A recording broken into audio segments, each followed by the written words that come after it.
Bonjour chers amis auditeurs de Radio Courtoisie et bienvenue dans ce livre journal de géopolitique profonde. Nous on n'a pas de quartier d'été. On travaille tout l'été. Oui. Vous avez compris Lara. Bonjour Lara. Lara Stam, assistante co-réalisatrice de cette émission. Bonjour Nicolas, bonjour chers auditeurs. Pareil pour Virginie, elle travaille tout l'été. Réalisation technique de ce livre journal. Triple merci pour les incises musicales qu'elle compose pour les émissions de géopolitique profonde. Vous pouvez la retrouver sur YouTube où elle répond au doux nom de Nini Vlam. Alors pour les auditeurs qui ne nous suivent pas suffisamment pour nous faire ces remarques en disant oui mais Nini ça s'écrit comment? Eh ben Nini c'est N2E. C'est vrai on peut pas le deviner. Alors, vous poserez, chers auditeurs, comme chaque semaine, vos questions, observations, remarques, en composant le numéro de téléphone du standard de Radio Courtoisie. Vous attend Patrice, toujours fidèle au poste, qui aussi travaillera tout l'été. Non, pas vrai, c'est son dernier samedi. Ah bon? Il reprend le 10 août. Bon, c'est ce qu'on va voir. J'attends un peu que je lui parle tout à l'heure. Nous accueillons aujourd'hui dans le grand angle Marc-Gabriel Draghi, le juriste essayiste, collaborateur du magazine de géopolitique profonde. Il est auteur du Règne des marchands du Temple, le gouvernement des banquiers. C'était en 2019. En 2021, il sort son deuxième ouvrage intitulé Le Grand Reset en marche, qui est un recueil de chroniques sur l'actualité politique et économique de l'année 2020 à l'automne 2022. En réponse au grand récit de Klaus Schwab, il récidive et sort le livre La Grande Narration vers la mort des nations.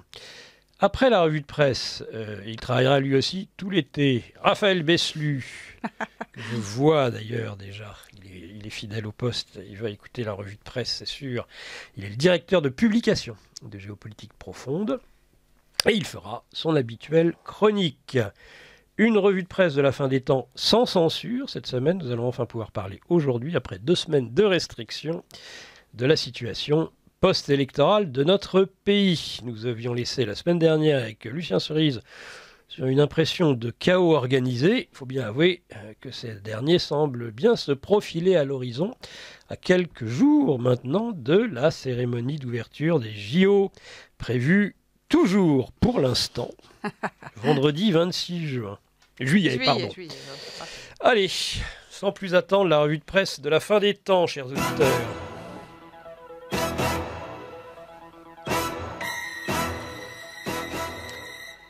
Alors Nicolas, après toutes ces deux samedis de frustration, pouvez-vous nous livrer une première analyse politique suite aux 2 tours des élections et nous parler un petit peu de Macron?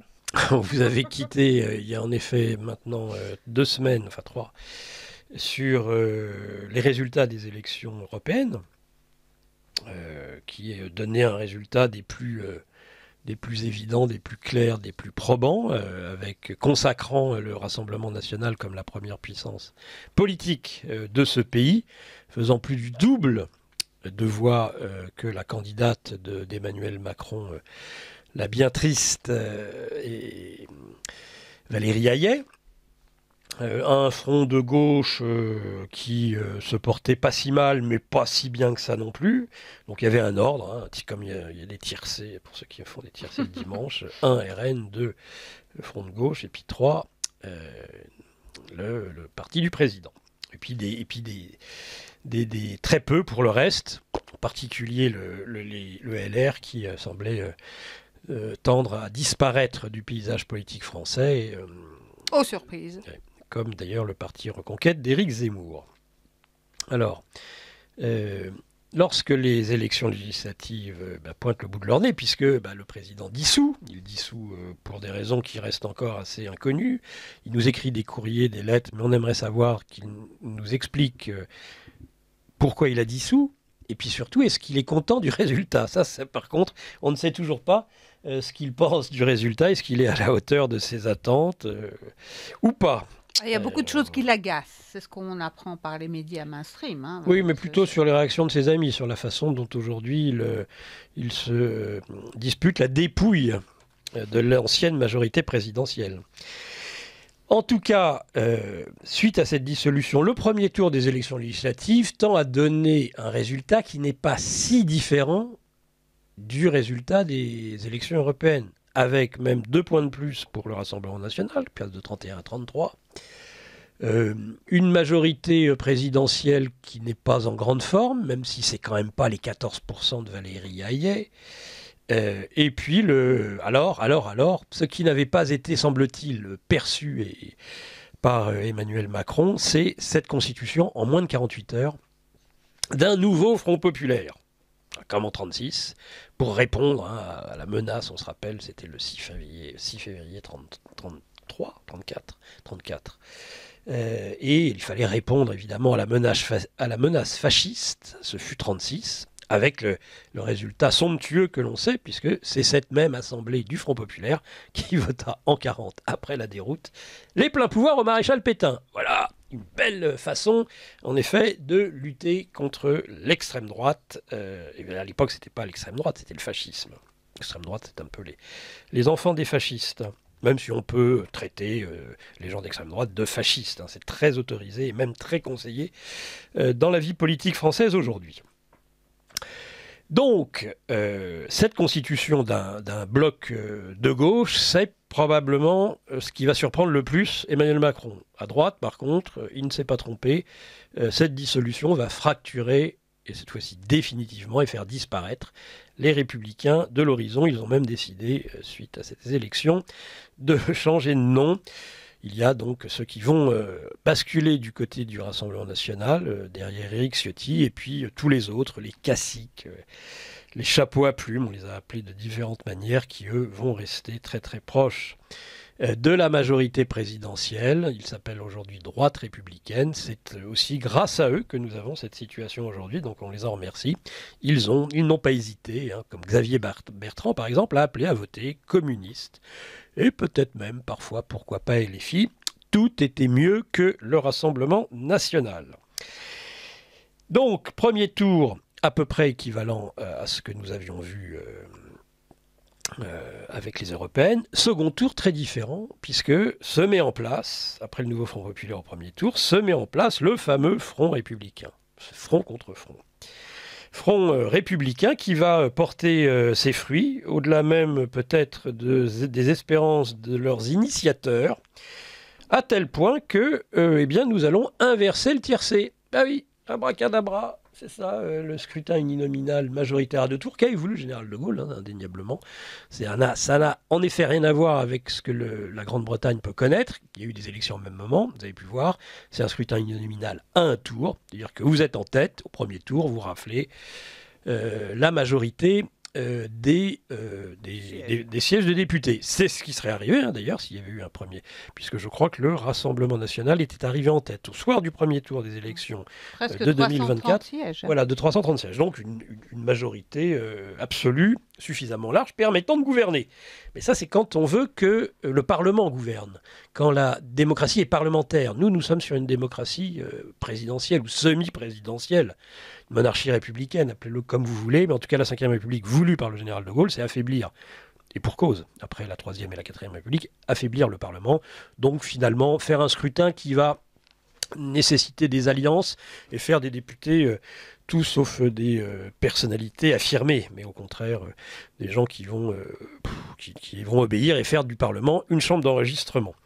Ce qui est arrivé à nouveau en 2022, et pendant plus de 2 ans, malgré l'absence de majorité absolue, où Emmanuel Macron a pu faire globalement ce qu'il voulait. Mais il a cassé son jouet, tant pis pour lui. Donc, second tour, inversion et victoire du nouveau Front populaire. Enfin, victoire toute relative, puisqu'on est à peu près sur un tiercé 18, 16, 14. Enfin, moi, c'est ma moyen mnémotechnique de...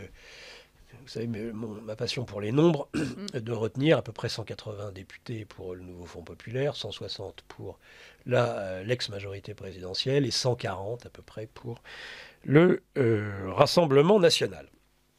On peut peut-être, je ne sais pas si vous voulez que je développe un peu, Lara, tout ça, ou est-ce que vous voulez qu'on passe un peu à l'étude sociologique de ces 3 électorats ?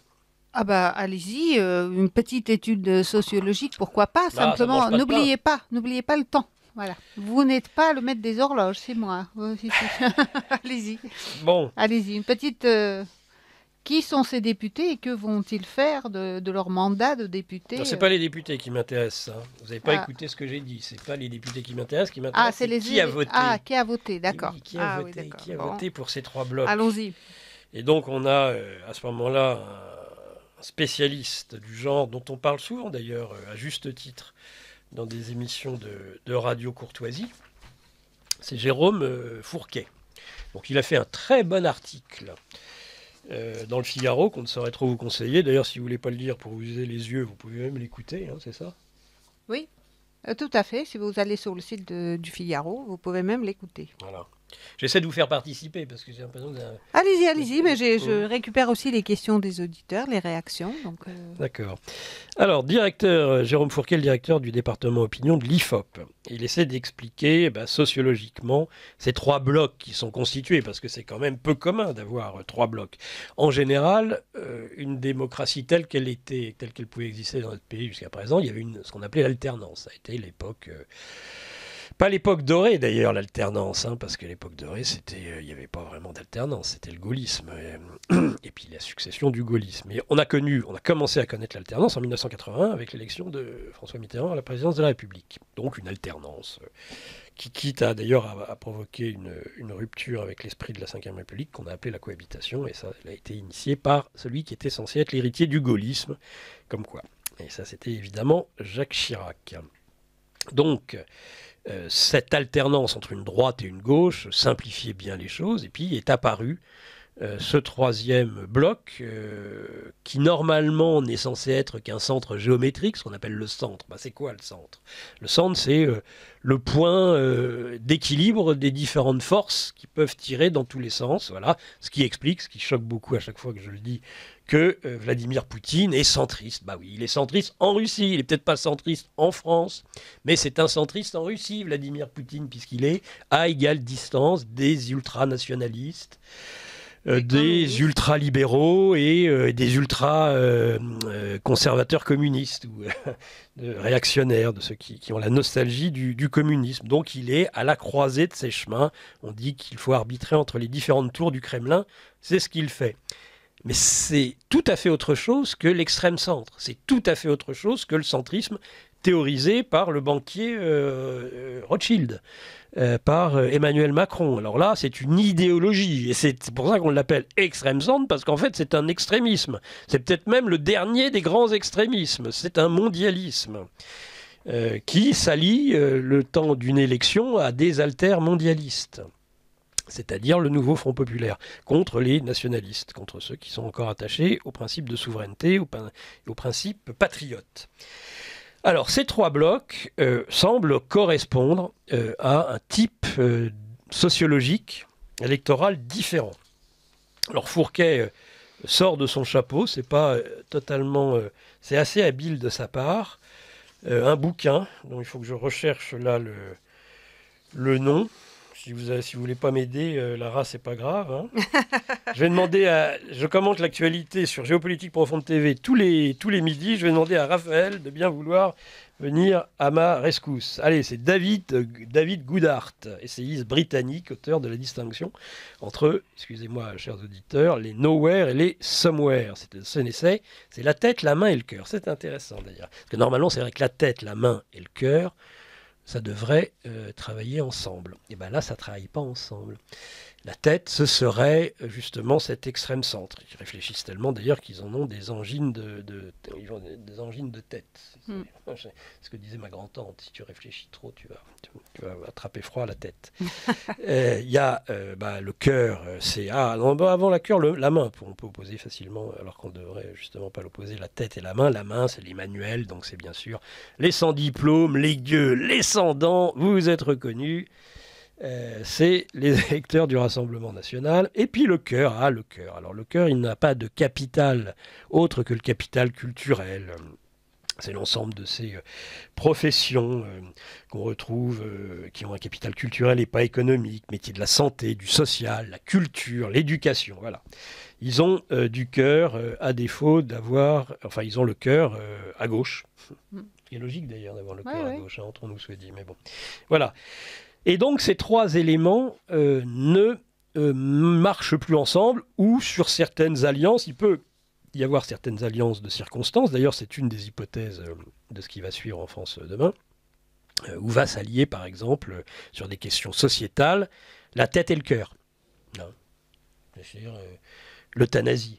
C'est pas mal. Ils sont pour l'euthanasie, la tête et le cœur. Ouais. Peut-être moins la main. Inversement, sur des questions économiques et sociales, sur les retraites, c'est le cœur et la main qui vont s'allier. Et puis sur les questions identitaires, ce que Fourquet voit venir à grands pas, c'est l'alliance de la tête et de la main, sans le cœur. Sur les questions d'immigration, sur les questions de sécurité, sur les questions régaliennes. Même si c'est la faille principale, on le sait bien, d'Emmanuel Macron, le régalien. Depuis maintenant plus de 7 ans, on va finir par le savoir. Donc, ça dysfonctionne parce qu'il y a une disharmonie, parce que les trois n'arrivent pas à être ensemble. Alors, est-ce que c'est le fait d'un défaut d'incarnation du pouvoir, d'un défaut de verticalité, comme le disent certains? Peut-être. Mais en tout cas, aujourd'hui, il y a un dysfonctionnement. Mais on ne peut pas exclure, parce que c'est vrai qu'un être humain, j'ai même envie de dire, ce qu'on voit, c'est que nous sommes dans un monde qui se désincarne, dans un monde hors sol, et évidemment, dans un monde désincarné, qu'est-ce qui disparaît? C'est la main. Vous vouliez, et d'ailleurs le Front républicain, c'est quoi? C'est Benda quand il dit vous vouliez avoir les mains propres, eh bien vous n'aurez, en parlant des intellectuels à l'époque de l'affaire Dreyfus, eh bien vous n'aurez plus de main à vouloir avoir les mains propres. Qui fait l'ange fait la bête. Voilà ce genre de choses-là. C'est-à-dire que la main, c'est l'expression même. Il n'y a pas, comme on dit, il n'y a pas d'amour avec des preuves d'amour. Le cœur et la tête aussi n'ont comme moyen d'expression dans l'incarnation que la main. Je ne voudrais pas aller non plus trop loin dans ce genre d'explication, mais enfin tout le monde aura compris. Donc voilà où on en est aujourd'hui, avec un dysfonctionnement, avec l'incapacité de trouver un Premier ministre, avec des options différentes justement, soit alors la tête et la main. Donc la tête et la main, on va plutôt vers une alliance LR, dont le centre géométrique cette fois-ci serait plutôt à droite ou au centre droit, ou au contraire l'alliance de la tête et du cœur, et là on va plutôt sur un dispositif qui serait de centre-gauche. Et comme ils n'arrivent pas à s'entendre, eh bien finalement on est dans des surenchères aujourd'hui, où chacun dit non c'est moi, ça va être moi, sauf le Rassemblement National, qui lui est le bon élève de la classe, dans sa dédiabolisation, qui n'a servi à rien. Je ne sais pas s'ils se sont rendus compte que le plafond de verre était toujours au même niveau, c'est-à-dire les 2 tiers des Français, mais ils sont toujours les plus gentils, les plus sages. Ils ont même dit, après ils se sont rattrapés, oui on va peut-être, non on n'est pas obligé de censurer le gouvernement, même si c'est un LFiste, et puis finalement ils se sont rattrapés quand même, ils ont dit LFiste, écolo. Par contre un socialiste, ça n'a pas l'air de les déranger. C'est-à-dire qu'ils pourraient voter la confiance de Glucksmann ou du gouvernement Glucksmann ou du gouvernement Hollande. Moi, j'aimerais savoir quand même. J'aimerais savoir Marine Le Pen ou M. Bardella s'ils seraient prêts et leur électeur serait intéressé, à mon avis, de le savoir. Assez parlé des élections nationales. Là. Je vous invite un petit peu. J'ai pas fini. Vous voyez, d'accord. Vous êtes à contre-temps, là, Lara. Dis donc. Le temps passe, pourtant. Pourquoi vous êtes à contre-temps? Parce que je voulais terminer, justement, sur cette envolée vis-à-vis du RN, pour que l'on fasse très attention à l'avenir, c'est-à-dire le désarroi de plus en plus de Français et de leur électorat. Et leur électorat n'est pas aussi... Vous parlez des vrais patriotes. Oui, des vrais patriotes. Et le fourre-tout de Fourquet ne donne qu'une toute petite partie de la réalité. Bon, c'est un peu simple et donc c'est bien pour une émission de radio pour expliquer les choses.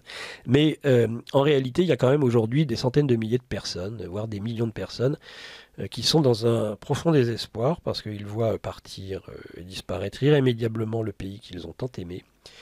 Et qui sont aujourd'hui tentés tout simplement par le départ à l'étranger, en se disant maintenant c'est bon. Et ça, je dirais que ça serait ce qu'on appelle la mort du petit cheval. C'est-à-dire que si on en arrive jusque-là, eh bien ce sera bel et bien cette fois-ci la fin et la disparition de la France. Parce que tant qu'il y a de la vie, il y a de l'espoir, dit-on. Et de la vie en France. Mais si ceux-là même, les derniers des patriotes, s'en vont, et nous sommes encore nombreux, plus nombreux qu'on ne le croit, la gauche, elle a compris qu'on faisait des révolutions quand on était minoritaire. On s'en fout, on n'a pas besoin d'être majoritaire pour à un moment donné créer une inflexion historique. Donc il faut que nous aussi, nous ayons cette conscience historique, les patriotes, qu'on n'est pas obligé de n'envisager le salut que par le biais des élections. Voilà ce que je voulais dire pour conclure cette première partie. Bon, alors parlons maintenant un petit peu des élections américaines, hein, si vous voulez bien, parce qu'il se passe des choses. Il y a George Clooney qui se manifeste, il y a des gaffes exceptionnelles, mais quelle est votre analyse? Que va-t-il se passer avec le candidat démocrate? Bon, ça, je crois que c'est réglé. Sleepy Joe va être débranché. Les médias font semblant de découvrir sa dégénérescence sénile. Nous étions traités de complotistes quand on le disait avant. Et puis surtout, il s'intéressait surtout à la santé de Poutine. Il avait 50 cancers. Voilà, grabataire. Et aussi celle de Trump. On disait, oh là là, Trump, il a pollué la très, très malade. Voilà, ils sont très, très malades. Parce que c'est... Alors, ils essaient d'expliquer, ces médias, d'ailleurs, pas seulement les médias... d'outre-Atlantique, mais les nôtres aussi. Surtout les nôtres. Je pense à un gars comme Ulysse Gosset qui continue à se gausser de la situation, mais moi je me gausse du personnage sur BFM, qui n'avait quête d'analyse que sur l'état de santé de Poutine. Oh là là, il va très mal. Ben non, c'est Sleepy Joe, c'est ton président Ulysse qui va pas bien du tout. Et je pense que tu le savais. Et que vous nous l'avez caché. Et que vous ne savez pas maintenant comment rétropédaler, sachant qu'en plus l'agenda, c'est pas vous qui le maîtrisez, que vous n'avez pas vu venir ce débat qui arrive quand même étrangement avant les conventions d'été, permettant de désigner les candidats. Je pense que donc la décision de débrancher Sleepy Joe a été prise auparavant. Parce que sinon, il n'aurait jamais pris ce risque de faire ce débat avant, mais bien sûr, parce que vous vous rendez bien compte qu'après les conventions d'été, c'est trop tard. On ne peut plus revenir en arrière. Et si on découvre seulement à l'automne que Sleepy Joe, peut-être comme il y a 4 ans d'ailleurs, parce que là, il n'y aura pas de nouvelle pandémie pour qu'il aille se cacher dans son ranch, dans le sous-sol, et qu'il ne fasse pas campagne. Parce que c'est ce qui s'est passé il y a 4 ans. Il n'a pas fait campagne. Il a été élu sans faire campagne, sur le rejet de Trump, et puis avec la tricherie qui allait avec, et on le sait bien aujourd'hui. Je n'ai pas parlé des éventuelles probabilités de tricherie dans les élections françaises, d'ailleurs, pour y revenir encore une fois, puisque vous avez tellement apprécié Lara, mon commentaire sur les élections. On aurait pu évoquer aussi les problématiques de tricherie éventuelles, puisque cette élection de 2024 ressemblait quand même à s'y méprendre au régional de 2015, où on a vu des basculements et des lois électorales complètement bafouées, telles que celles qu'on ne double pas son score entre le premier et le deuxième tour. On a vu comment en 2015, étrangement, les régions PACA et les régions du Nord ont été soudainement rebasculées dans le camp du bien, alors qu'a priori elles étaient promises au camp du mal.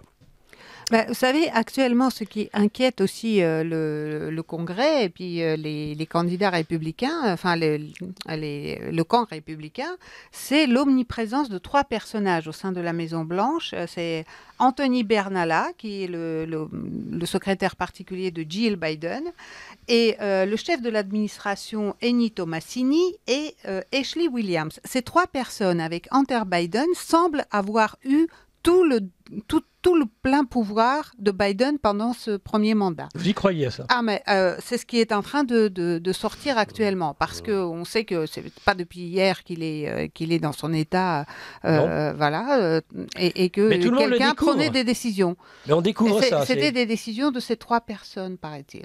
C'est comme le Nord Stream, on va découvrir un jour que c'est bien les Américains. Oui, mais enfin, on va attendre 10 ans. Du jour au lendemain, on va complètement inverser la vérité officielle. Enfin, c'est une blague. Moi, je ne veux pas croire une seconde à ça. Je crois plus à ceux qui disaient, par exemple, au début du mandat de Biden, c'est le 3e mandat d'Obama. Ça me paraît plus évident. Oui, quand on voit qui réclame, qui demande de l'argent, qui a fait campagne pour récupérer, parce que c'est le nerf de la guerre aux États-Unis, c'est-à-dire de l'argent pour la campagne, qui se mouille la chemise à chaque fois dans ces élections américaine, c'est Bill Clinton et Barack Obama. Surtout Barack Obama. Oui. Les deux, c'est des gens qui réclament de l'argent. Donc je pense que c'est un peu plus compliqué que ça. C'est ce qu'on essaie de faire. On essaie de faire porter le chapeau aujourd'hui à l'entourage immédiat, parce que quand le fusible saute, l'entourage va sauter aussi avec. C'est pas étonnant. C'est comme lorsqu'on reproche aujourd'hui à Macron et à ses conseillers de l'ombre, les cloportes, c'est comme ça qu'ils les appellent, je crois. Oui. Nono Le Maire. Les cloportes, d'être responsable de tout ça, c'est une blague. C'est une blague. Bien sûr que non. Et là, ce qui a été fait sciemment. On amène quelqu'un d'autre. Est-ce que ce sera la terne Kamala Harris? Peut-être. Alors, ils nous inventent des sondages aussi en disant qu'elle va gagner les élections américaines. Hein. C'est un peu... je refais encore l'aller-retour parce que c'est vraiment probant avec la France où Glucksmann est déjà la personnalité politique préférée des Français. Et même personnalité tout court. Je pense qu'il est même aimé plus, ce Raphaël Glucksmann. Je ne sais pas, j'ai jamais entendu cette personne parler. Mais il serait déjà plus aimé par les Français que Omar Sy et Yannick Noah réunis. Mais oui, c'est possible. C'est incroyable. Mais oui, c'est possible. Donc, ces menteries, ces mensonges, cette manipulation perpétuelle de l'information, il y en a un qui devrait faire attention, c'est Emmanuel Macron à nouveau. Hein, parce que dans le sommet de l'OTAN, vous savez qu'il est allé prendre la défense de Sleepy Joe, Joe Biden. Il dit, il nous arrive à tous de faire des lapsus. Il dit même, j'ai pu discuter avec le président Biden longuement hier lors du dîner, j'ai pu aussi l'écouter, échanger en marge des rendez-vous. J'ai vu comme à chaque fois un président qui est aux affaires. Mais Meloni a fait pareil. Hein. Giorgia Meloni a fait pareil. Elle a dit, il est très lucide, j'ai pu discuter sur tout un tas de sujets. C'est-à-dire qu'aujourd'hui, la presse américaine ayant levé maintenant le tabou de pouvoir parler, les dirigeants européens sont toujours en retard. Hein, parce que là, la presse américaine, elle est extrêmement vorace sur la question. Pourquoi ça en est arrivé là? Parce que le peuple américain a vu depuis un moment ce qui se passe. C'est la preuve qu'il y a bien un maître des horloges, il y a bien un agenda, et il y a bien des gens qui hors scène dirigent tout ça. C'est comme lorsque Macron, quelques jours avant de nous tous enfermer, en 2020, disait mais il faut aller au théâtre, il sortait encore Madame, et puis quelques jours après, c'est nous sommes en guerre, voilà, quelques jours après. Donc en effet, ils ont un temps d'écart, c'est pas eux qui dictent cet agenda, mais il y a bien un agenda, donc il dit, il est aux affaires, il est en charge, il est précis sur les dossiers qu'il connaît bien, c'est un homme expérimenté, voilà, il dit on devrait être fier d'avoir un homme aussi expérimenté aujourd'hui et engagé comme il est avec les Européens. C'est le plus important pour moi, conclut-il, et la discussion que nous avons eue hier était une discussion précise, amicale, professionnelle et pleinement rassurante à tous égards sur l'engagement américain, sa force et sa continuité. Et bien, Monsieur Macron, le jour où ça sortira et où on saura que depuis bien longtemps, Joe Biden est atteint d'une maladie dégénérative, vous allez avoir l'air d'être fin encore dans cette histoire, et nous avec. Nous, pas tellement. Parce que, bon. Sinon, avez-vous pensé à nous relater quelques faits divers en France sur la sécurité? Puis, ça fait longtemps qu'on n'a pas parlé de Nouvelle-Calédonie. Qu'est-ce qui s'y passe? Est-ce que tout va bien la Nouvelle-Calédonie, je vous la laisse. Je n'ai pas suivi le dossier, ma chère Lara. Vous voulez en parler tout de suite? Je crois que maintenant, la police même quitte la Nouvelle-Calédonie tellement la situation est irrécupérable à leurs yeux. Vous n'avez pas entendu parler de ça? D'ailleurs, nos médias n'en parlent pas. C'est un territoire français, pourtant. Non, c'est comme Mayotte, c'est comme le reste. Sauf, alors, par contre, ceux qui arrivent de Mayotte, parfois, font des horreurs. Alors, en France métropolitaine, un homme de 36 ans, mort de ses blessures, samedi 6 juillet, après avoir été violemment agressé la veille à Cahors, près d'un point de deal, nous ajoute le journalisme. La victime, un Russe, oh là là, inconnu des services de police. Donc lui, il ne fait pas partie, semble-t-il, du trafic, serait descendu vers 21h30 à la suite d'une altercation verbale avec un groupe d'individus installés au pied de son immeuble de la cité HLM de Terre-Rouge. C'est alors que, selon une source policière rapportée par le journal Le Parisien, les jeunes le rouent de coups, puis prennent la fuite, le laissant inconscient. Et les secours arrivés rapidement sur place ont pratiqué des gestes de réanimation avant de le transporter à l'hôpital dans un état critique où le père de famille est décédé le lendemain. Ça, c'est le quotidien. J'ai vraiment envie de dire, mais c'est le quotidien. C'est-à-dire des gens, de braves gens qui sont dérangés le soir par des points de deal, par de la racaille. Et s'ils ont le malheur de moufter, voilà ce qui leur arrive. Voilà, c'est ça la réalité de la France aujourd'hui. Soirée d'horreur pour une restauratrice parisienne le 10 juillet, si vous voulez, aussi dans le 13e. Selon nos informations, 2 individus cagoulés et gantés se sont rués sur elle au moment où elle a regagné son véhicule, sommet de se mettre à genoux. La restauratrice a dû remettre son sac à main où se trouvait un montant d'environ 500 € en liquide ainsi que des tickets restaurant. Donc les 2 agresseurs ont pris la fuite à bord d'un scooter et à mon avis, on n'est pas prêt de les retrouver, ceux-là non plus. C'est pas comme les agresseurs de Prisca Thévenot, ils sont déjà, je crois, derrière les barreaux. C'est drôle, c'est comme ceux qui avaient cambriolé Hollande. On dirait qu'il y a vraiment, il n'y a pas seulement une justice, mais il y a une police à 2 vitesses. Bayonne. Un homme, ça c'est les transports publics. Ah, ne prenez plus vos voitures, prenez les transports publics. Un homme entre la vie et la mort après une altercation dans un bus à Bayonne. Allez hop, Paris Ville Lumière, un immeuble squatté par une cinquantaine de Tunisiens, Belleville, gangréné par l'insécurité, qualifié d'invivable. Le vivre ensemble, invivable. Qu'est-ce que c'est que cette blague? Villeurbanne, ils volent le téléphone d'une femme accompagnée de ses enfants. Des témoins tentent de l'arrêter. Ils leur jettent des pierres. Un faux mineur en situation irrégulière interpellé. Ah, c'est lui qui jetait des pierres, j'imagine. Même la Corse n'est plus épargnée. Wesh, c'est bon, voilà. Propos sur les femmes, intrusion, pollution, équipement pour handicapés détériorés, menace de ramener les frères. C'est la plage du Trottel, rendue invivable par une bande de jeunes. On est une bande de jeunes dont on se fend la gueule. Alors, ce migrant rwandais, sinon, frappait gratuitement des passants dans les rues de Lausanne. Oh, ça c'est en Suisse. Même la Suisse de notre ami Oscar Freisinger n'est plus épargnée. Voilà, il frappe. C'est un Rwandais. Il a écopé d'amende, quand même. Oh là là, très très grave. Toulon. Un homme attendait à l'arrêt de bus après une journée de travail pour rentrer chez lui lorsqu'il s'est fait attaquer au couteau dans la soirée. Selon Nice Matin, voilà. Pas un ressortissant de Mayotte. Voilà, il a fui la violence à Mayotte. Pour mieux, alors c'est allé même à un point absolument atroce, puisque il lui a quasiment arraché la cheville. Et le tibia était à l'air libre. C'est pas mal comme agression. On rentre de chez soi après une journée de travail. Allez, une petite dernière. N'oubliez pas, chers auditeurs de Radio Courtoisie, il faut faire confiance à la justice de son pays. Exemple type, émeute Naël. Relax pour une étudiante qui avait tweeté « Brûlez tous les keufs » suite à une vidéo d'interpellation. Le tribunal y voit davantage un cri de révolte qu'une incitation à la violence. Sinon, avez-vous des nouvelles du front russo-ukrainien? Que s'est-il passé au sommet de l'OTAN? Vous avez suivi, Nicolas? Vu le temps qui passe, on va aller très vite, d'autant plus que notre invité principal va traiter aussi de ce genre de sujet. Dans ce cas, parlez-nous des JO. Non, vous me posez une question, j'y réponds. D'accord. Mais rapidement. Donc, sommet de l'OTAN, donc il y a une intensification des tensions, en particulier en mer Noire. Erdogan lui-même est inquiet en disant on va tout droit vers la Troisième Guerre mondiale. Alors si Erdogan le dit... l'OTAN, lui, est en ordre de bataille, de guerre même. Et là, les Français, là, vous avez voulu faire barrage au bruit des bottes. Vous savez que Macron a expliqué à l'OTAN que la majorité parlementaire que vous avez élue, était très favorable à ce bruit de bottes, était très favorable à ce que l'on intervienne, à ce que l'on aide l'Ukraine. Vous avez cru lutter et faire barrage à un bruit de bottes totalement fictif, totalement fantasmatique, totalement hallucinatoire, et là, le bruit de bottes, vous allez l'avoir. Et peut-être que vos enfants iront au front. Ça, si tant est que vous ayez encore le temps de le méditer, faites-le pendant qu'il est encore temps. Alors, l'OTAN, l'OTAN, il est en ordre de bataille. Alors là, j'ai même lu des choses absolument inimaginables. C'est-à-dire...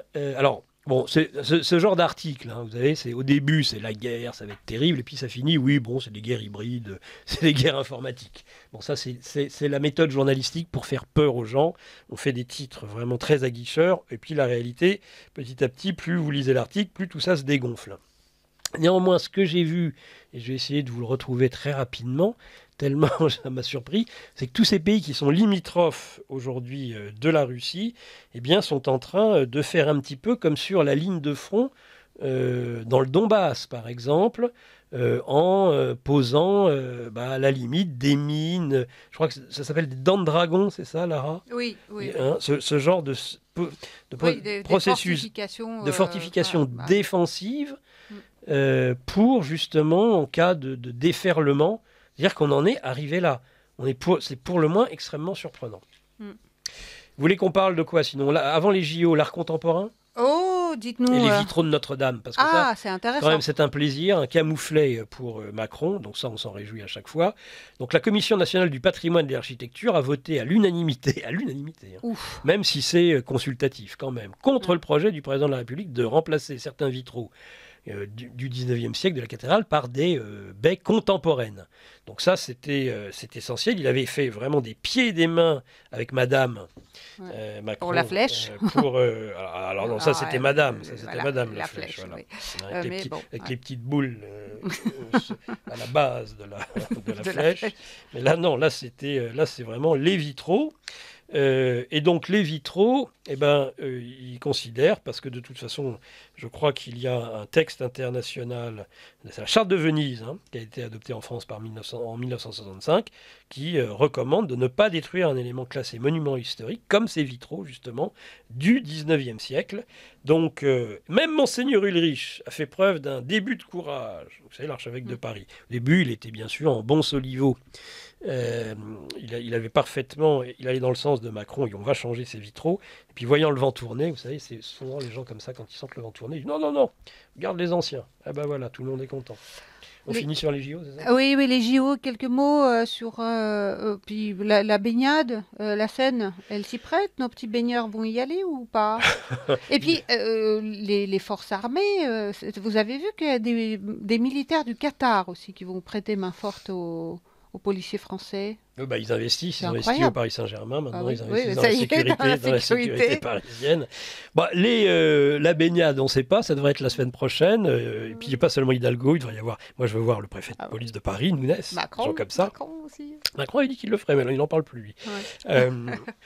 Mais il pleut. Bon, alors, j'avoue, il pleut, il fait vraiment un temps dégoûtant, chers auditeurs. Mais quand même si on est un peu blanc, c'est vrai qu'on ne bronze pas des masses, mais quelle joie, quel bonheur. À chaque fois que je vois de la pluie, moi j'étais furieux les étés précédents, il pleut encore, et on est loin du réchauffement climatique, mais là, il pleut, un grand sourire. J'ai un grand sourire. Ça vous plaît bien. Oui, je vois le taux de pollution de la Seine monter. Ah oui, alors là, j'avoue, je suis à chaque fois aux anges. Qu'il pleuve plus encore, j'en reviens à la formule de Philippe Muret, et s'il pleuvait de la merde, ce serait mieux encore. L'ineffable Philippe Muret, tant regretté. Oui, il y a les Qatars, alors là, en effet, ils vont être nombreux. De toute façon, ils sont tous à Vincennes, il y a quand même un camp avec 10 000 soldats, on en a déjà parlé à plusieurs reprises dans cette revue de presse. Et donc, ils sont sur le pied de guerre. Alors, est-ce que ça donnera lieu... On est toujours très souverain.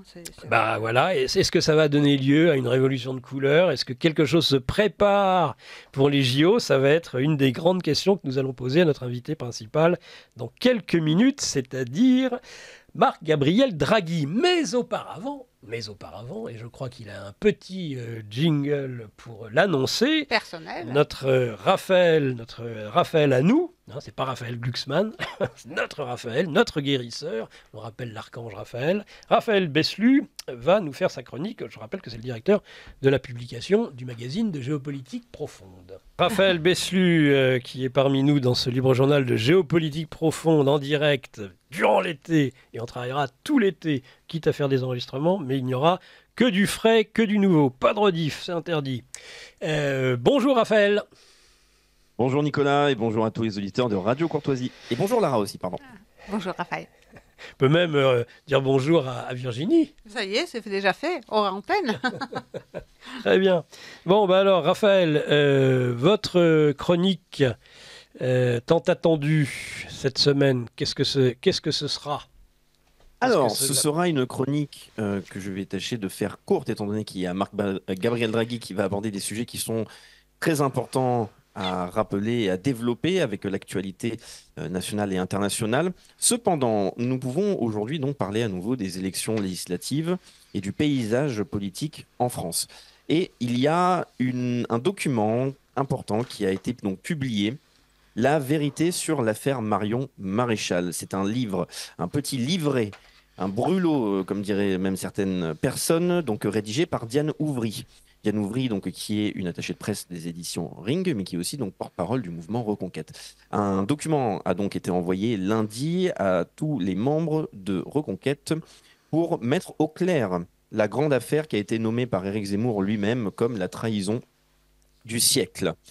C'est un document qui est intéressant car on découvre comment se déroulent, comment évoluent les coulisses au sein du parti Reconquête et ce qui a pu amener à cette implosion. Certaines personnes parlent de divorce, mais c'est-à-dire après le résultat des élections européennes, c'est-à-dire le départ de Marion Maréchal et de d'autres députés qui ont été ensuite exclus de Reconquête pour rejoindre le parti européen dirigé par Giorgia Meloni.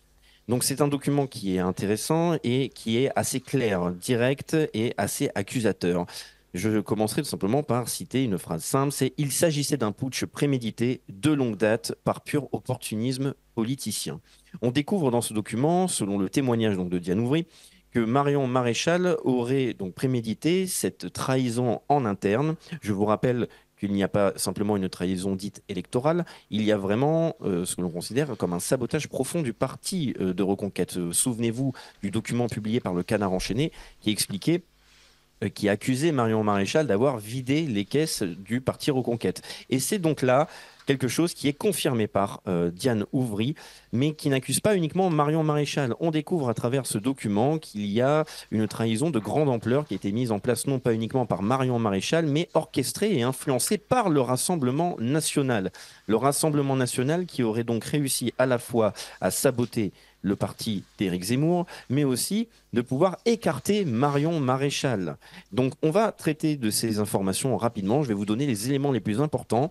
Le document était disponible en accès libre, il ne l'est plus maintenant, c'est pour ça que j'en profite pour faire une chronique. Donc on découvre, selon le témoignage de Diane Ouvry, que dès 2022, avant même que le ralliement soit annoncé sous le signe de ses convictions, Marion Maréchal exige dès son arrivée énormément de concessions de la part de la direction de Reconquête. Il y a un élément important à noter, c'est pour la partie des financements. En fait, il faut comprendre qu'il y a une association de financement qui est toujours séparée d'un parti politique. Lorsque Marion Maréchal est arrivée, elle a exigé de pouvoir placer les personnes issues de son entourage dans cette association de financement pour avoir accès à un maximum de ce petit pécule, un petit pécule qui s'élève, selon les révélations donc, de Diane Ouvry, de plus de 4,4 millions d'euros. On découvre à travers cette trahison qui a évolué au fil du temps avec une Marion Maréchal qui, il semblerait, d'après de nombreux témoignages à la fois au sein du Rassemblement national et des conseillers d'Éric Zemmour, que la mission de Marion Maréchal était claire. Il suffisait tout simplement d'agir pour l'intérêt du Rassemblement national, c'est-à-dire la feuille de route, c'était de faire de par Reconquête un parti complémentaire qui se contente de, je cite, draguer les bourgeois et les apporter à un plateau au RN. Marion Maréchal, on découvre qu'il y avait énormément de tensions avec une personne, et une personne qui est très importante pour Reconquête, et qui est d'ailleurs aujourd'hui la seule députée européenne qui représente le parti de Reconquête, qui est Sarah Knafo. On a pu voir évidemment différents éléments de tension lors de différentes interviews, avec une opposition sur les déclarations du parti qui est représenté pour les élections européennes avec Reconquête, notamment pour l'abattage rituel, si vous vous souvenez bien. Et on découvre donc qu'il y avait une grosse tension, et Diane Ouvry le dirait directement, l'ennemi prioritaire, la cible vivante, est désigné Sarah Knafo. Autour de Marion Maréchal, il y a d'autres noms qui apparaissent, des anciens du Front National et des personnes qui sont toujours aujourd'hui, qui ont été élus députés du Parti Reconquête. On a le nom de Guillaume Pelletier qui apparaît, mais on a aussi un autre conseiller qui est assez intéressant, qui s'appelle Philippe Vardon, qui lui n'était pas donc député européen, mais qui a été un conseiller très proche, qui a rejoint donc le Parti Reconquête.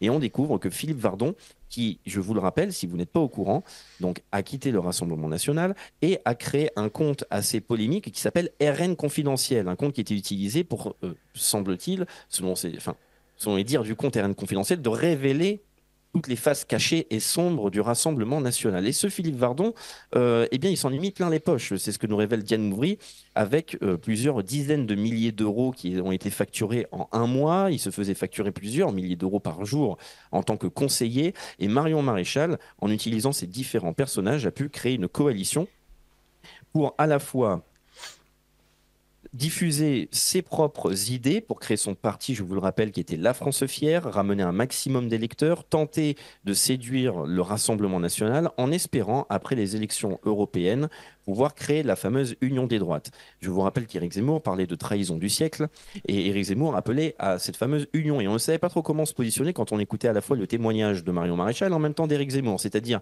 Éric Zemmour appelait à l'Union des droites, Marion Maréchal aussi, mais Marion Maréchal a accusé Éric Zemmour d'une triple faute. Donc, Éric Zemmour, et à travers le livre de Diane Ouvry, on se rend compte que c'était donc une personne qui a laissé totalement les rênes, les clés et une confiance intégrale envers Marion Maréchal.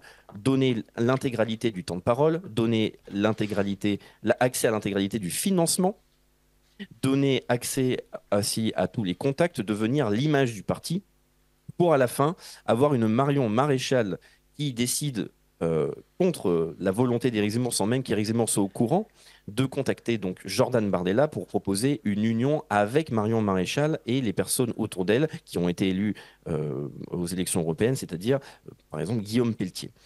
Jordan Bardella a refusé. Et lorsque Jordan Bardella a refusé cette alliance, c'est que Marion Maréchal s'est rendu compte qu'elle ne pouvait non pas prendre la tête de Reconquête, ni faire une alliance avec le Rassemblement national. Diane Ouvry nous raconte la fin de la relation au sein du QG de Reconquête. On a une Marion Maréchal qui arrive en furie, qui hurle, qui insulte et qui, il semblerait apparemment, littéralement frappe sa tête contre les murs. Oui. Donc c'est quand même assez violent et il aura fallu c'est un remix de Valérie Trierweiler à l'Élysée. Exactement. Donc c'est un constat qui est quand même plutôt triste. On parle de 500 000 € qui auraient été siphonnés par 4 sociétés de conseil. Toute une équipe qui a été volée avec le départ de Marion Maréchal, de ses collègues députés européens aujourd'hui, ainsi que de ses conseillers autour d'elle. Et on a maintenant un parti Reconquête qui, lorsqu'il s'est présenté aux législatives, je vous le rappelle, a fait moins de 1% et se retrouve dans une situation plutôt critique, car même vous, Nicolas Stocker, vous l'avez rappelé régulièrement, il y avait un enjeu de taille, c'est-à-dire le fameux remboursement, qui est quand même extrêmement important. Donc imaginez, lorsqu'on a un parti qui s'est retrouvé siphonné de l'intérieur et ensuite se retrouve à devoir développer une nouvelle campagne, ne gagne pas ces élections et même n'atteint pas le seuil de remboursement. Donc que retenir à mon avis de cette anecdote? Et évidemment, je vous invite tous à consulter ce document. C'est évidemment du déclaratif. On se demande quelle est la part de vérité, mais quand on voit le réel et le résultat, la situation dans laquelle se trouve aujourd'hui le parti Reconquête, on peut faire, je pense, confiance au témoignage de Diane Ouvry. On peut se dire qu'Éric Zemmour reste finalement un journaliste, et c'est non pas un politicien, et qu'il découvre le fonctionnement des politiciens aguerris, c'est-à-dire de la subversion, de la manipulation, des intérêts personnels, et comme l'a dit Diane Ouvry à l'introduction de son ouvrage, c'est-à-dire un putsch prémédité par pur opportunisme politicien. Donc, alors j'aurais deux remarques à faire à Raphaël sur son petit édito, mais d'abord, allez-y, Lara, je vous en prie. Moi, ce qui m'étonne, c'est que je veux bien croire ce qui est écrit, mais je vais diviser par deux. Pourquoi? Pour une raison très simple, c'est que Marion Maréchal n'est pas la première femme à avoir été débauchée, montrée comme une espèce de étendard, et puis jetée en pâture par les équipes de Zemmour. Il y a eu Jacqueline Moreau qui a témoigné aussi, Jacqueline Key, et puis Marion Maréchal, elle me semble beaucoup plus, dès le départ, pour moi, elle est beaucoup plus intègre que certaines personnes dans l'entourage d'Éric Zemmour. Et ça, je suis désolée. Et on peut parler de Diane Ouvry, grande enquêtrice. C'est quand même la fille qui était en charge de la campagne sur les réseaux sociaux. Donc, elle a un parti pris certain. Voilà. Donc, ça, c'est pour ma part. Ah ben absolument, et j'abonderai dans votre sens, Lara. Je parlais évidemment donc d'un ouvrage et je disais que c'est du déclaratif. J'ai bien précisé que Diane Ouvry était donc porte-parole de Reconquête, donc c'est bien évident. Un parti pris et puis vraiment une vision en biais. Mais ce que je souhaite en tout cas expliquer, à mon avis, et un conseil que je pourrais donner à tous les auditeurs pour analyser cette situation, c'est quel est le constat que l'on peut faire aujourd'hui. On a le parti de Reconquête qui ne possède donc qu'un seul député aujourd'hui, qui est Sarah Knafo. On a Marion Maréchal, qui, je vous le rappelle, a quand même un mari italien et qui a décidé donc de rejoindre un parti européen, c'est-à-dire celui dirigé par Giorgia Meloni. Elle a évidemment, de par ses liens familiaux, un lien important avec Marine Le Pen. Et parmi les documents que l'on a pu voir apparaître au sein du Carnard enchaîné, ou même dans le document que l'on a de Diane Ouvry, ce sont des communications personnelles. Et il n'y a aucune attaque en diffamation, donc il faut penser, à mon avis, que ces communications sont réelles. Et cela montre tout simplement que Marion Maréchal n'est pas une sainte, c'est tout simplement une politicienne qui vise ses intérêts. Ça n'enlève en rien la pertinence ou non de son combat idéologique, mais c'est, à mon avis, une chose importante à retenir, c'est-à-dire que le monde de la politique électorale est un monde très complexe, rempli de manipulation, rempli de corruption. Et si on arrive comme un Éric Zemmour, c'est-à-dire la fleur au fusil, en voulant combattre pour la vérité, eh bien, on peut se retrouver face à ce genre de mauvaise surprise, c'est-à-dire la réalité politique, une politique animale. La fleur au fusil de Éric Zemmour, ça me fait un peu rire, hein, cher Raphaël.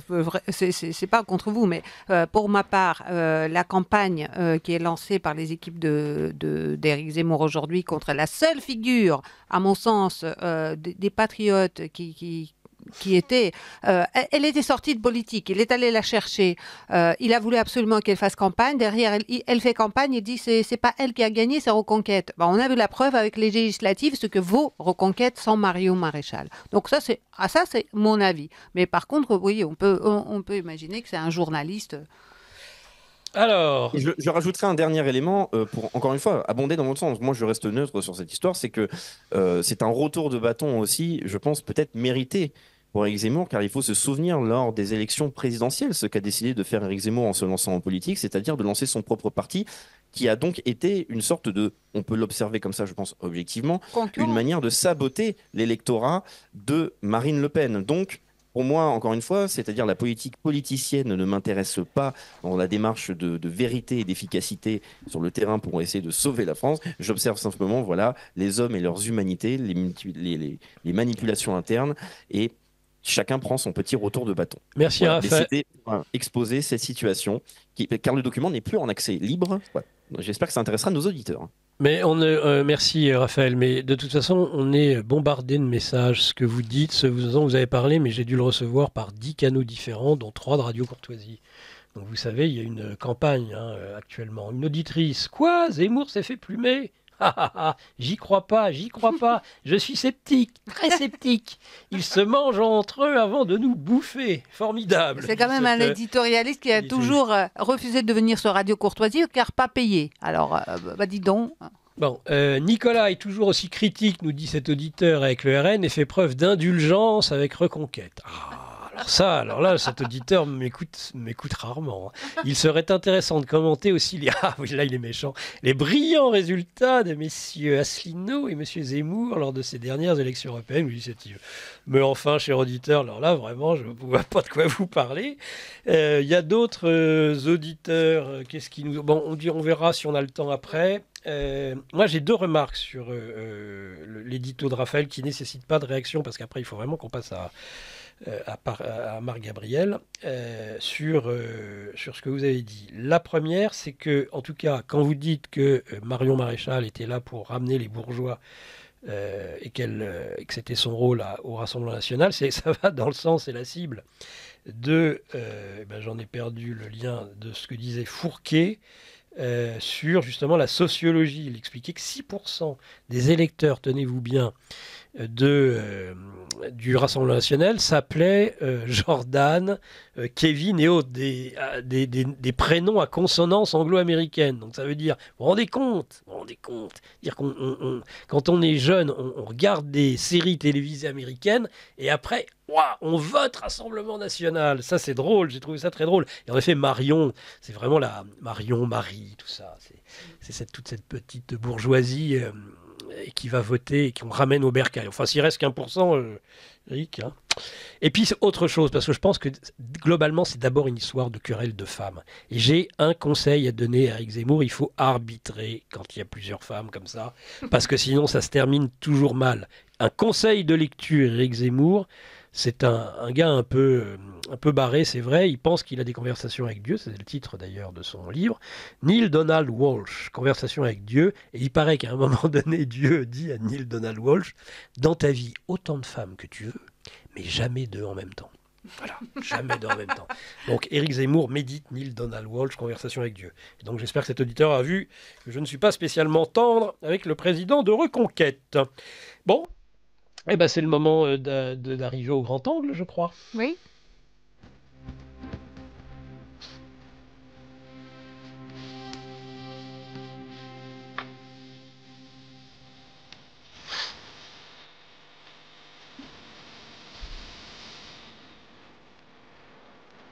Zo Sprach Zarathustra. Et non Zo Sprach Zarathustra. Je bats ma coulpe. Je bats ma poitrine. Même si Zo, je pense, est quand même la contraction d'Arzo. C'est une remarque d'auditeur. et à juste titre, qui me veut impeccable. Alors je ne sais pas si j'aurais été impeccable aujourd'hui, mais en tout cas, c'est Arzo Sprar Zarathustra. Et Zarathustra, aujourd'hui, dans ce grand angle du libre journal de géopolitique profonde sur Radio Courtoisie, c'est notre ami Marc-Gabriel Draghi. Bonjour Marc-Gabriel. Bonjour Nicolas Stocker, bonjour Raphaël Veslu, enchanté d'être avec vous, ravi d'être avec vous. On a beaucoup débordé, Marc-Gabriel, mais bon, on vous a souvent sur Géopolitique Profonde TV. On peut vous lire vos analyses à la fois sur le site internet de Géopolitique Profonde, sur la revue de Géopolitique Profonde.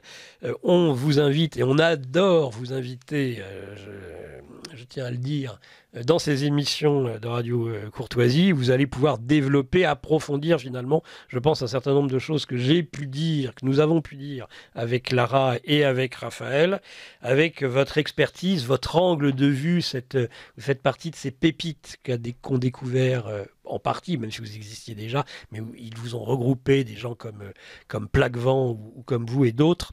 Cerise, vous êtes regroupés un petit peu dans Géopolitique Profonde, et ça, je trouve que c'est une belle réussite, rien que cela. J'ai déjà en début d'émission rappelé vos principaux ouvrages. Règne des marchands du temple, gouvernement des banquiers. Ensuite, un recueil, cette fois-ci de chroniques, le grand Reset est en marche, pardon. Et en 2022, la grande narration vers la mort des nations. Je n'ai pas donné l'éditeur, vous voulez peut-être nous le préciser, Marc-Gabriel. K-Édition. K-Édition, voilà. K-Édition, parfait, formidable. Alors, vous avez signé un article dernièrement en tout cas, on le trouve entre autres sur le site de Géopolitique Profonde, mêlant finalement le grand chaos, les Jeux Olympiques qui arrivent, suite aux résultats finalement électoraux de ce printemps et du début de cet été. Comment souhaitez-vous introduire ce sujet ? Oui, le titre de l'article était Ordo ab Chao, en gros la volonté d'Emmanuel Macron d'instaurer un nouvel ordre politique par le chaos. Voilà, Ordo ab Chao est un mantra très répété dans certains milieux, on va dire. C'est de l'alchimie. Déjà, c'est de l'alchimie. Voilà, M. Stocker est un connaisseur. Voilà, c'est un mantra alchimique. Et très répandu aussi dans les loges maçonniques, voilà. Et on voit avec la décision d'Emmanuel Macron de dissoudre l'Assemblée nationale suite aux résultats des élections européennes, qu'il y a eu une réelle volonté d'essayer de dicter le rythme, l'agenda, de reprendre la main sur un agenda politique où il avait été mis en difficulté suite aux 15% du camp présidentiel et face à la débâcle face au RN.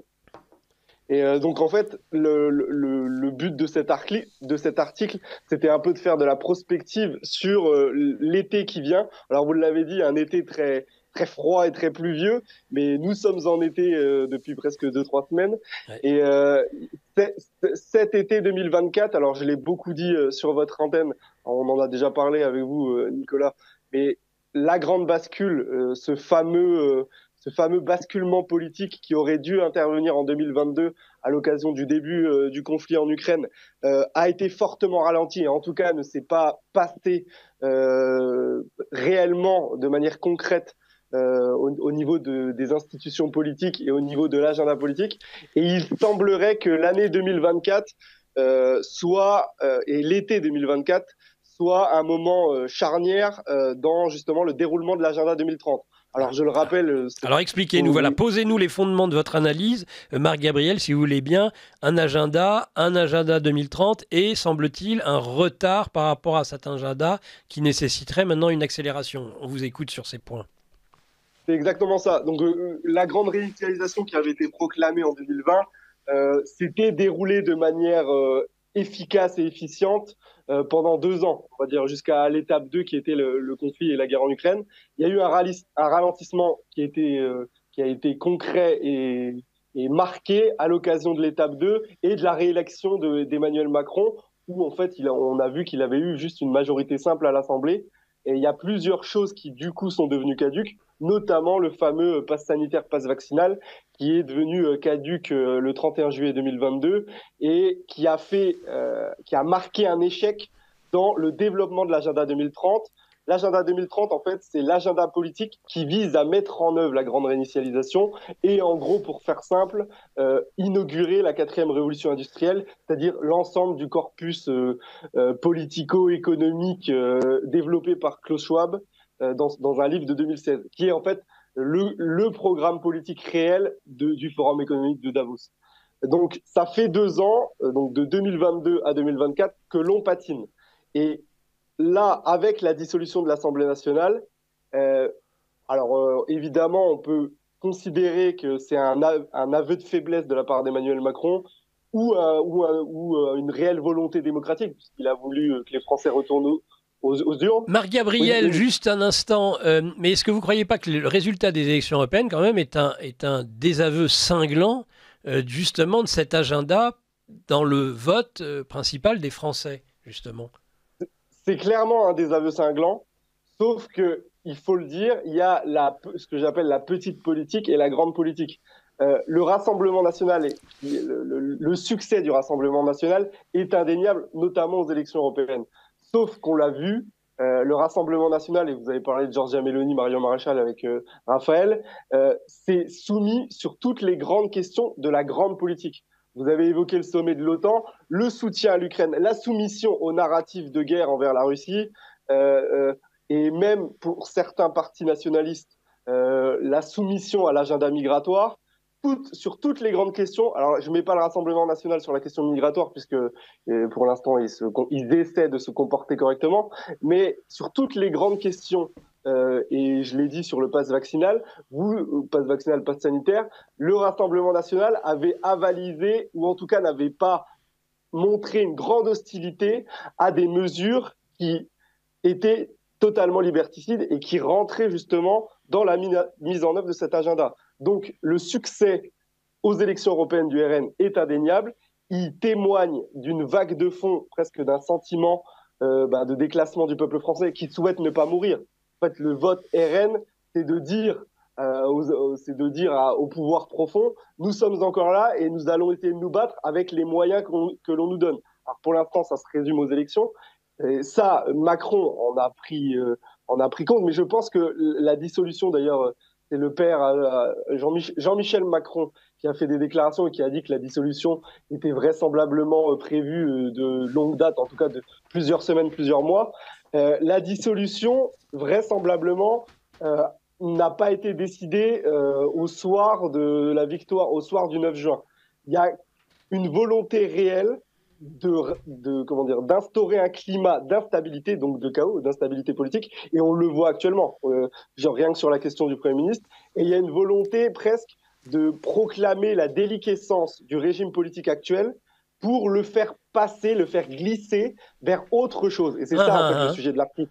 Voilà. D'ailleurs, on l'entend, Nouveau Front Populaire, là, il faut glisser vers la 6ème République.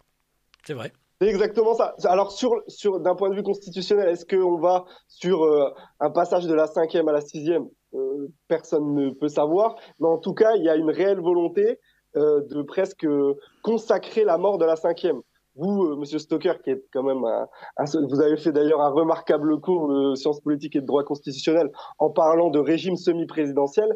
En réalité, on le voit, la 5e République et sa constitution qui a été beaucoup retouchée, notamment sous Sarkozy et puis après avec les prédécesseurs Hollande, la 5e République en réalité est morte. On est revenu presque à un régime des partis qui était honni et détesté par le général de Gaulle. Oui. Alors évidemment, on a une figure présidentielle jupitérienne qui nous montre qui essaye de montrer que le président a une stature et a tous les pouvoirs, il est le garant de la nation et de la République. Mais comme on a un président de la République qui est mondialiste et qui souhaite une souveraineté européenne, une défense européenne, je pense que le climat actuel qui vise en fait, comme je l'ai déjà dit, à consacrer la déliquescence de la 5e, pourrait nous faire basculer dans autre chose dans les mois qui viennent. Et je vais donner des exemples assez simples. Oui. Le 18 juillet, il y a 2 élections qui vont être importantes. Il y a l'élection du président ou de la présidente de l'Assemblée nationale, c'est-à-dire ce qui est quand même central, puisque comme vous l'avez expliqué avec le centre et les différents partis, la figure du président de l'Assemblée nationale, qui est le 3e personnage de l'État, il faut le rappeler dans la Constitution, marque aussi l'orientation de la chambre basse. C'est-à-dire en fait, où se trouve le centre politique, c'est la figure du président de l'Assemblée nationale qui en témoigne. Et ce jour-là, il y a aussi l'élection, on va dire la validation de l'élection de Madame Ursula von der Leyen. D'ailleurs, c'est même un peu étrange qu'il y ait cette coïncidence. Et on pourrait voir en réalité, presque en parallélisme, une duplication de la situation du Parlement européen, où il y a on va dire un camp nationaliste, pour pas dire souverainiste, puissant, notamment avec le Rassemblement national, qui a rejoint Viktor Orban, mais qui n'est pas en capacité d'imposer une réelle capacité de nuisance et une volonté politique, par exemple pour une non-élection de von der Leyen. Et on pourrait voir cette situation au Parlement européen être ramenée dans l'Assemblée nationale. Et en réalité, ça vaudrait presque, après ce sont des messages, des signes un peu cachés, des signes un peu occultes, presque avaliser le fait que les institutions politiques françaises sont mortes et que la vraie politique se fait désormais à Bruxelles. Je m'arrête là pour pas trop développer, mais on avait déjà vu le cas en Italie où, pour ceux qui se souviennent, en 2019, il y a eu une coalition avec un mouvement populiste qui s'appelait le mouvement 5 étoiles et la Lega, qui est un peu le Front National italien avec Salvini, et à l'époque c'était Luigi Di Maio. Il y avait une coalition, on va dire populiste, qui avait été détruite justement par l'intermédiaire de l'élection d'Ursula von der Leyen, parce que le mouvement 5 étoiles avait trahi en donnant ses voix pour faire élire von der Leyen. Et là, en réalité, maintenant on le voit actuellement avec le fait que Mélanie, qui a trahi ses promesses électorales de combattre l'immigration et qui maintenant a créé un mouvement politique au Parlement européen qui est presque totalement aligné sur les politiques de l'hyperclasse, donc de von der Leyen.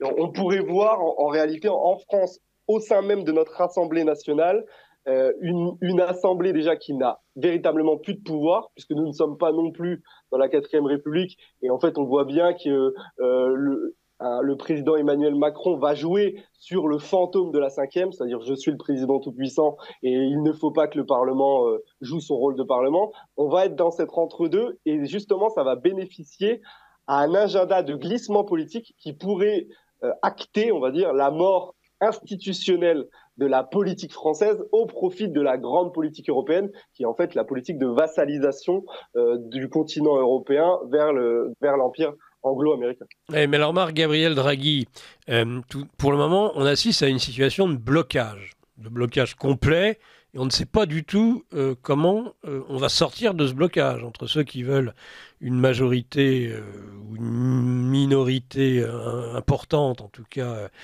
plutôt axée sur le centre-droit, plutôt axée sur le centre-gauche, totalement à gauche aussi. Donc pour le moment, on est dans le blocage le plus intégral. Il faudrait que pour aller vers ce glissement qui est un basculement même, à vous lire, mon cher Marc-Gabriel Draghi, il faudrait qu'il se passe quelque chose. Il faudrait qu'un événement saisisse les consciences pour acter, pour qu'un phénomène vienne en quelque sorte matérialiser et amener ce basculement. Et pour l'instant, c'est pas le cas. Pour l'instant, c'est pas le cas. Alors évidemment, dans l'article, j'évoque des hypothèses très complotistes. Et c'est les hypothèses du pire en réalité, les théories du pire. En fait, on voit quand même, il y a un narratif qui nous a été imposé pendant plusieurs mois depuis le début de l'année 2024 sur la sécurité des Jeux Olympiques, des plans qui ont été perdus, des clés USB égarées dans le métro. il y a quelque chose qui est quand même inquiétant. Des filières bulgares, la Russie. Des filières bulgares, oui, voilà, des potentielles ingérences de pays hostiles qui voudraient que les Jeux Olympiques se passent mal. Et en plus, il y a, vous l'avez très bien dit dans votre émission, pour la première fois dans l'histoire de France, enfin, pas dans l'histoire de France, mais en tout cas pour la première fois sans un climat et un contexte d'occupation, il va y avoir quand même des militaires étrangers sur le sol français à l'occasion d'un événement mondial qui est les Jeux Olympiques. Mais je le rappelle, la France a déjà accueilli les Jeux Olympiques ou des événements plus contemporains, par exemple la coupe du Monde de football ou le Championnat d'Europe de football. Et nous avions été à l'époque en capacité, même en 2016, dans un contexte d'état d'urgence et d'attentats terroristes, nous avions été en capacité d'assurer nous-mêmes notre sécurité. Là, ce qui est un peu dérangeant, c'est qu'on voit qu'il va y avoir des milliers de militaires étrangers sur notre sol. Et comme vous l'avez dit, ça peut faire craindre, parce que qui dit militaire étranger dit aussi service de renseignement étranger. Les militaires, l'opérationnel pur, est forcément accompagné de services de renseignement. Alors évidemment, les services de renseignement travaillent en théorie en bonne entente avec les institutions françaises, mais il y a quand même des choses à craindre de ce côté-là. Et évidemment, on l'a vu avec le 75e anniversaire de l'OTAN, il y a un glissement. Alors, il y a eu le débat justement sur le soutien à l'Ukraine pour 2025, où en gros, les Américains ont sommé et ont donné comme ordre de soutenir impérativement l'Ukraine pour 2025 à hauteur minimale de 40 milliards. Donc là, c'est acté, c'est-à-dire le continent européen est enchaîné au soutien du proxy ukrainien qui en fait la guerre pour l'OTAN. Et il y a aussi le débat qui est rentré il y a quelques jours où en fait on a proclamé clairement une nouvelle guerre froide avec l'instauration de missiles à longue portée en Allemagne. Alors qu'il faut le rappeler, la fin de la guerre froide, les Allemands avaient désarmé leurs missiles à longue portée, ce qui avait presque acté la fin de la guerre froide. Et là, avec toutes les livraisons de missiles, les missiles Taurus, Scalp, Storm Shadow et l'Army Tactical Missile du complexe militaro-industriel américain, on peut craindre, en plus d'une guerre froide, une nouvelle intensité dans le conflit ukrainien, qui pour l'instant ne prend pas. Je l'ai déjà dit plusieurs fois à votre antenne, la population française n'est pas du tout encline, malgré le fait que nous soyons indifférents aux partis qui soutiennent Zelensky, c'est-à-dire on devrait les sanctionner, mais on ne les sanctionne pas. La population française est indifférente au conflit en Ukraine. Personne n'a une grande volonté d'aller se faire tuer sur le front ukrainien pour combattre le grand méchant Poutine.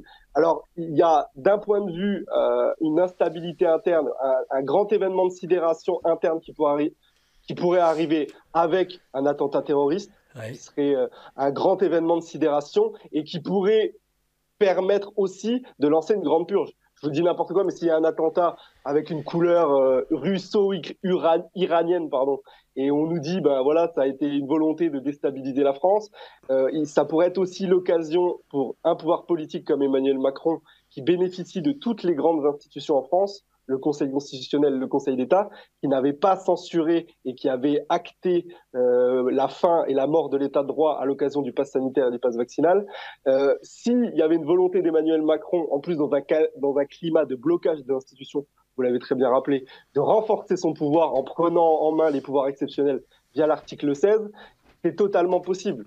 Et en plus, il y a le narratif de grande guerre qui pourrait nous faire dire qui pourrait faire dire à nos dirigeants que le moment historique est trop important pour tergiverser sur une assemblée hétéroclite. Voilà.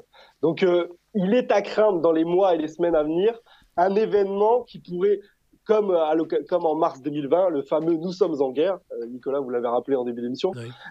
Ce même élément de langage, ce même élément réactivé à l'occasion de l'étape 2, qui pourrait nous faire glisser et basculer vers un autre régime qui serait peut-être même pas la 6e République, qui serait la transformation fédéraliste de l'Europe. Merci Marc-Gabriel Draghi. sur Radio Courtoisie dans ce livre-journal de géopolitique profonde. Je vais voir si Raphaël Beslu veut poser une ou deux questions à notre invité principal. Auparavant, quelques éléments d'auditeurs pour souffler un peu, parce que ce que l'on entend là, grande purge, attentat évidemment, on va essayer de dégayer un peu l'atmosphère avant de replonger une dernière fois avec vous, Marc-Gabriel Draghi, sur l'avenir, qui ne semble pas être particulièrement rose en France demain. C'est pas possible. Le titre, Also, sprach Zarathustra et non Arso. Bon, ainsi parlait Zarathustra. Voilà. Maintenant, tout le monde a compris. Une auditrice c'est son anniversaire, c'est Françoise. Joyeux anniversaire, Françoise. On sabrera peut-être le champagne avec vous tout à l'heure. Il y aura une surprise à la fin de cette émission. Alors ça, j'attends de le décortiquer parce que je vois qu'il y a là un petit poème de notre ami Michel Dumas. J'attends de voir s'il est audible. Oui, alors une auditrice aussi qui se gendarme et se fâche parce que je parle de la querelle des mégères au sein de Reconquête et qui me dit qu'il y a aussi les combats de coqs. C'est vrai, je confirme. Si l'histoire ne repasse pas les mêmes plats, ne repasse-t-elle pas les mêmes assiettes? Après l'impérialisme allemand, l'invasion en France, ne sommes-nous pas face à l'impérialisme américain avec la collaboration, comme en 1940, du Front populaire qui a mis au pouvoir le maréchal Pétain et une résistance nationale gaulliste devenue Rassemblement national? Cher Nicolas, cher Lara, citation de Jérôme Bourbon. Marine Le Pen a eu beau dédiaboliser à outrance et normaliser à mort, au point de multiplier les purges de cadres et militants méritants et valeureux, au point de renoncer à des pans entiers du programme historique du Front National, au point d'en tuer l'âme. Rien n'y fait. Donc ça, c'est une citation. On peut le penser, malgré le fait que le RN soit le premier parti de France en termes de voix, mais surtout l'alliance contre nature des partis de la fausse droite avec le centre et la gauche, la plus ultra, est affolante, y compris avec les communistes, dont notre auditeur rappelle qu'ils ont fait 100 millions de morts selon Stéphane Courtois. Bien courtoisement. Un auditeur, la sociologie du vote est simple. Le vote du RN, c'est tout simplement la France des gilets jaunes. Le vote de la NUPES 2, c'est les petits bourgeois fonctionnaires et les banlieues immigrationnistes. Le vote macroniste, c'est la bourgeoisie apeurée. Malgré cette campagne de la peur, les électeurs RN sont restés fermes, 10 millions sur 3 votes successifs. C'est une analyse qui vaut bien celle de Fourquet. Et puis, vous vouliez ajouter quelque chose? Oui, Lara. je voulais souhaiter bon anniversaire à notre fidèle auditrice Françoise. Ah oui? Quand je vous dis, qui me reproche, cette même Françoise, de vous reprocher de dire que vous ne m'écoutez pas. Eh bien, Françoise, vous avez la preuve maintenant que vous voyez, Lara ne m'écoute pas. Je suis désolé de vous le dire, ma chère Françoise, mais un bon anniversaire tout de même, bien évidemment. On reprend du sérieux parce qu'il ne reste plus que 9-10 minutes. Et donc, pour terminer, d'abord, je donne droit à la parole à Raphaël, qui a certainement des questions à poser à Marc-Gabriel Draghi. Oui, en fait, une question simple par rapport aux travaux que développe Marc-Gabriel Draghi dans ses ouvrages ou ses articles. Donc là, on a pu entendre parler de l'agenda 2030, mais il y a aussi tout un pan qu'on appelle l'agenda vert et qui d'ailleurs fait encore partie des stratégies de communication, des éléments de communication politique. Souvenez-vous des différents textes récents communiqués d'Emmanuel Macron qui arrivaient toujours à inclure la problématique du climat. Donc là, moi, je pose une question simplement à Marc, étant donné qu'il analyse ces différents aspects. Est-ce que l'agenda vert reste toujours un projet qui peut tenir? Est-ce que c'est un projet qui n'est non pas uniquement en ralentissement, mais peut-être en voie d'annulation quand on voit qu'il y a plutôt le développement d'une économie de guerre et peut-être une évolution d'un grand narratif guerrier? Ou alors, est-ce que ce sera un moyen, encore une fois, de participer à cette grande réinitialisation? Est-ce qu'il y a un changement par rapport à cet agenda vert? Alors, très bonne question, Raphaël. Je me permets de souligner cette question, mais de souligner la bonne qualité de la question. Mais l'agenda vert ne faiblit pas du tout. C'est même la colonne vertébrale de l'agenda 2030. Et il ne faut pas prendre l'agenda vert comme un agenda véritablement écologique. L'agenda vert, évidemment, dans l'agenda vert, tout le monde sait que les bombes qui tue en Russie ne pollue pas du tout. Le bilan carbone des armes envoyées à l'Ukraine est de 0. C'est-à-dire dans la volonté du Fit for 55, c'est-à-dire les campagnes de réduction d'émissions carbone, les bombes, les tanks, les lance-missiles ne comptent pas, Monsieur Bessu. Donc, comme nous sommes dans un ordre inversé, la paix c'est la guerre et la guerre c'est la paix. L'écologie, c'est en fait le complexe militaro-industriel est très vert, Monsieur Bessu, il faut le comprendre, puisqu'en fait il participe à détruire des gens qui émettent du méthane ou du CO2. Voilà, je pense qu'il faut le comprendre dans ce sens-là. Non, l'agenda vert, alors oui, si on le prenait d'un point de vue logique, comme d'un point de vue du bon sens, comme vous le décryptez, oui, on pourrait se dire qu'il est mis en difficulté par la relance du narratif guerrier, et plus que du narratif guerrier, par le soutien à la guerre et au complexe militaro-industriel occidental. Mais en réalité, l'agenda vert, il est fait pour les petits producteurs sédentaires, c'est-à-dire arrêter de mettre de l'essence dans votre voiture, pour les petits artisans, le peu d'industrie qui nous reste en Europe occidentale. Il faut d'ailleurs le souligner, l'Allemagne a presque complètement liquidé son industrie au motif justement de l'agenda vert et au motif du soutien à la guerre en Ukraine. Vous l'avez très justement rappelé avec Nord Stream dans l'émission. L'agenda vert ne faiblit pas, c'est même la colonne vertébrale de l'agenda 2030. Alors évidemment, après, l'agenda 2030 se compose d'une multitude d'agendas. On pourrait parler de l'agenda woke, de l'agenda migratoire avec le pacte sur les migrations qui est très important et qui va encore s'accélérer en 2025. Et je voulais juste rajouter une chose que je n'ai pas dit.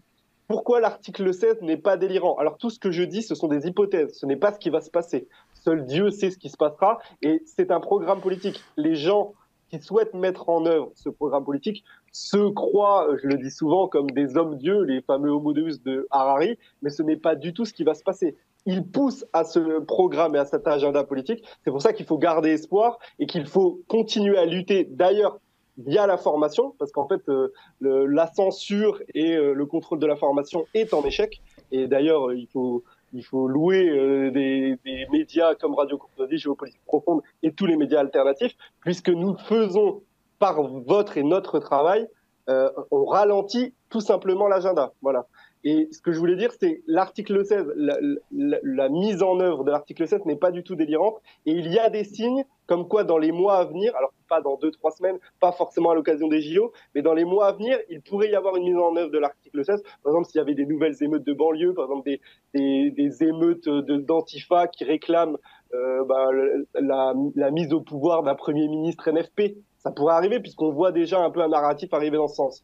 Le JDD a révélé le 3 juillet que Emmanuel Macron songeait à remplacer le sage Laurent Fabius par Éric Dupond-Moretti, c'est-à-dire trouver une porte de sortie à notre extraordinaire ministre de la Justice du quinquennat d'Emmanuel Macron et de l'amener à la présidence du Conseil constitutionnel. C'est un signe comme quoi le pouvoir profond souhaite mettre ses pires agents, je ne vais même pas dire ses meilleurs agents, pour justement bloquer certaines choses. Il faut rappeler l'article 16, s'il est mis en œuvre, donc c'est les pouvoirs exceptionnels, les deux institutions centrales sur le contrôle, on va dire, des actes émis par le président de la République, c'est le Conseil constitutionnel et le Conseil d'État. Et ces deux institutions sont déjà totalement contrôlées par le pouvoir profond macronien et les gens qui sont derrière. Et ça, c'est quand même inquiétant. Voilà. Je m'arrête là, mais c'est pour dire que ça n'a rien de délirant. Évidemment, c'est les pires hypothèses. Les hypothèses que je formule sont les hypothèses les plus complotistes. Il faut quand même en parler et les mettre en lumière parce que il n'est pas impossible qu'elles soient déclenchées dans un temps pas si long que ça.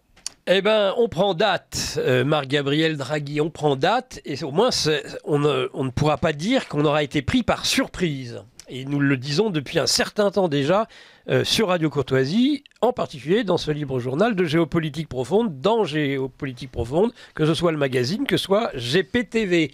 Un grand merci à tous les deux. Il reste que quelques minutes, le temps de deux choses. La première, outre le fait bien sûr qu'on vous remercie tous de cette écoute, on rappelle Lara Stam, Virginie bien évidemment, ainsi que notre bénévole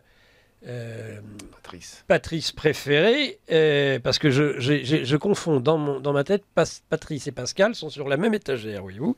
Donc une fois sur deux, je me trompe. Un auditeur, Amélie, alors ça c'est pour Yann Hidalgo et la Seine. Amélie s'est mouillée dans sa combinaison, anti-démangeaison, au chaud en flottaison. Étoile sur la Seine, face au ciel à raison. Olympique photo, figeant morne saison. Merci, un grand merci à Michel Dumas. Allez, je bats ma coulpe, non seulement sur Ainsi parlait Zarathustra avec les auditeurs, mais aussi, j'ai, bien sûr, vous le savez, vous avez le libre journal des controverses de Mike Borowski dans un instant. Et nous avions fait un pari dans ces émissions de controverses, vous le savez, pari que je considère avoir, parce que j'ai bon esprit, à demi perdu. Et en tout cas que je n'ai pas à demi gagné. Et donc, ou plutôt qu'il a, Mike Borowski, à demi gagné, et que moi j'ai totalement perdu, puisque j'avais parié sur une majorité absolue ou relative du Rassemblement National. On en est loin, et que par contre le Front Républicain, même s'il ne permet pas de gouverner aujourd'hui dans notre pays, aura au moins permis d'empêcher le RN d'accéder au pouvoir. Et ça, dont acte monsieur Mike Borowski. Et donc, veuillez recevoir en direct cette belle bouteille de champagne, une famille, un style, une signature, puisque nous restons une famille, mon cher Mike, malgré nos désaccords. Merci beaucoup, cher Nicolas. Je pensais au crément bulgare. C'est mieux, là, pour le coup, c'est un vrai champagne de France, de Champagne-Ardenne. Oui. que tu as mérité et que tu boiras, j'espère. J'espère surtout que tu la boiras, parce que je vais boire. On te sait assez peu porté sur la dive bouteille. Au moins un verre. Ah bon, au moins un verre. Et bois-le, s'il te plaît, en bonne compagnie. C'est l'essentiel. Bon, écoute, je pense que c'est le moment de te laisser la place et puis de commenter peut-être avec tes invités ou plus tard le résultat de ces élections et surtout les suites, parce qu'on est quand même dans une drôle de situation de blocage aujourd'hui. Oui, mais t'inquiète pas, ça va durer jusqu'à très longtemps. Au moins jusqu'en septembre. Hein. Là, tu te mouilles pas trop, là. Si, ça va durer jusqu'en septembre. Pas de gouvernement jusqu'en septembre le gouvernement Attal. Après, il y aura un gouvernement, comme je te l'ai dit, de cette fameuse grande union nationale allant... On fait un pari. Allez, une autre bouteille. Allez. Ouais. Ça, non, ça allant de la droite pas. À la gauche. Eh ben, tu verras. On verra. Allez, merci à vous, chers auditeurs. À très bientôt. Quand j'étais petit, je lisais dans le rayon BD des grandes surfaces. J'ai pas beaucoup changé. Sauf qu'à présent, je lis la revue mensuelle de Géopolitique Profonde. Qu'y a-t-il dedans ? De l'économie, de la politique et bien sûr nos solutions financières, parce que s'appauvrir arrive très rapidement. On peut vous aider à y voir plus clair dans vos finances. Par contre, pour le reste, il va falloir grandir.